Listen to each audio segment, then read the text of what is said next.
On judgment days, all I can say, on judgment day, all I can say, washing machine, help me be clean. I didn't know I made these stains that on so many clothes remains. Thank God my friend recommends shout, which gets almost all these stains out. On judgment days, all I can say is, washing machine, help me be clean. I didn't know I made these stains that on so many clothes remain. Thank God my friend recommends shout, which gets almost all these stains out.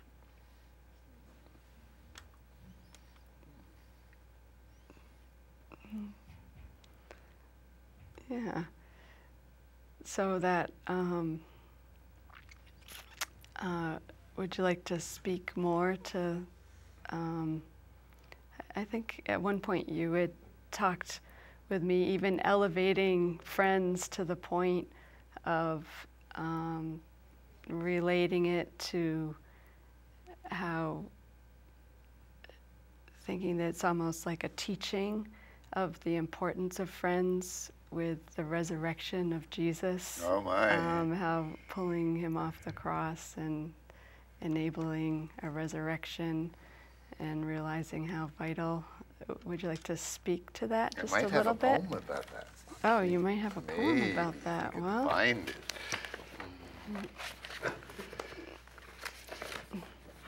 Oh, as far as friends go, however, I have a song, if you like. oh, okay. Yeah. First poem in the book. Oh, okay. Yeah. If you ever need a friend who will love you through the end, I'm your friend through the end. I'm your friend. If you ever need love that fits you like a glove, I'm your love, like a glove. I'm your love. If you fly through the sky, I will fly nearby. If you fall from the sky, I will glide by your side. So wherever we go, even when we're like foes, we are friends, loving friends through the end. Beautiful. That was actually the first poem I got, and I've heard you sing that to many of your friends, actually. So it has a wider range. Well, the one about Jesus, if you like, Okay. it's called Springing Singing. It's true of you to me too. Friends tending our wounds, exhume tomb, wombing, blooming, us through doom illumined.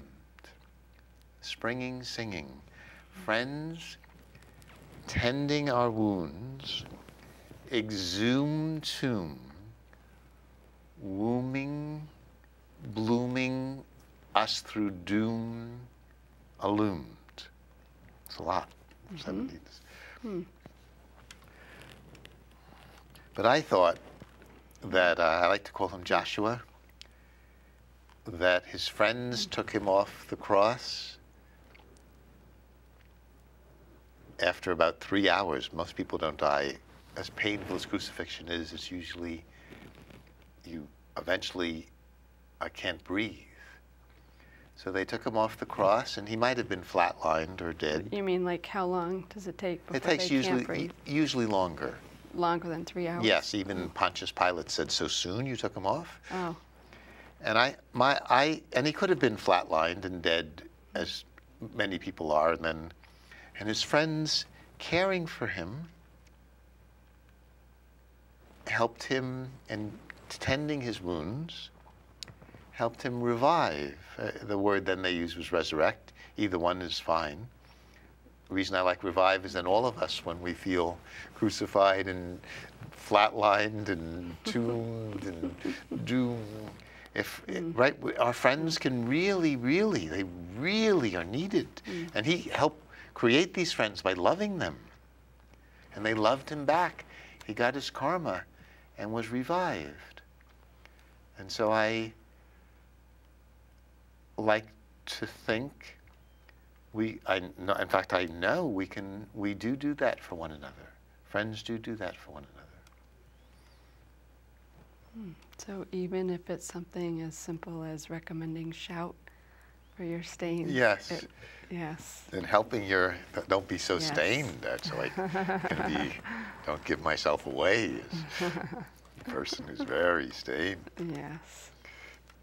Yeah. But friends even tell each other stories. Your story, they can give you a frame. So Joshua, according to Jesus Christ Superstar, was, according to, at least according to Judas, was getting into non-violence, going into the temple and beating people, which is very different from his belief, turn the other cheek and love your enemies. And he might have, because it's very hard, lost it for a while. But his friends helped him be revived and told the story and shaped his story, saying, in some ways he knew this. He knew he was going to die for us, because he was in some ways doing it daily by healing people. It was not an easy job to be healing people day after day after day. And so they said, they at least told the story, the good news, that this is a man who daily died for us. And even if he lost his nonviolent nature at the end for a day, everyone has a bad day, they said, oh, well, that was his anger, his justifiable prophetic anger against the fact that religions, any religion, organized religion, was not doing this job that they were supposed to do, which was to help the poor people in the world. So they took his losing it for a moment and said, oh, well, they even made that, they even told that, good friends will tell that in a loving, positive way, rather than critically the way I am. Well, you had one friend that actually that the Shout poem was about, Yes. who you worked with, I think, for, is it 10 years? 11 now. 11 years, okay, doing some dance, teaching therapy, and what's wonderful is that there's also a lot of poems in here that help integrate the mind and body, which I think you've talked about was very helpful for you. Yes. You're trapped in your head. Help me, O Lord. Yes. Trapped in your mind. Patrick used to say, I actually wrote a song, to get out of your, I don't have it in the book, but to get out of your mind, get into your head, into your head, into your head. To get out of your mind, get into your head. That's how we get ahead. So really, if you feel your head rather than your mind, you can get out of your, you can be freed of, we can be freed of our minds if we really feel the weight of our heads. That's good teaching. We're surrounded by academia in Boston. Yes, It's like one of the yes. highest academically concentrated areas, right? So maybe we have something to learn from some of these. Would you like to share Way Ahead? Oh, yes. If I can, let's see if I'm still with you. Yes. Way ahead. When our head balances on top of our spine, we get into our head and out of our mind, letting weight rebound through feet, seat, heart, crown. We rise through sky while we're rooted in ground. Way ahead. When our head balances on top of our spine, we get into our head and out of our mind, letting weight rebound through feet, seat, heart, crown. We rise through the sky with feet rooted in ground.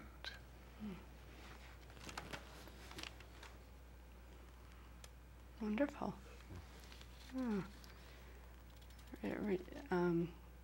I like the change of perspective that allows me, and it also reminds me, we had read David Abram together, and he continually advocated for trying to get back into a sense of place and sensation, and feeling that actually will help the planet with that change of perception. And can you speak to how it's helped you in any way that this is there something that comes to mind when you think about switching that perspective from being in your mind to noticing the sensations and being in your body? Would you like to talk about that? I remember driving to teach in women's prison in Framingham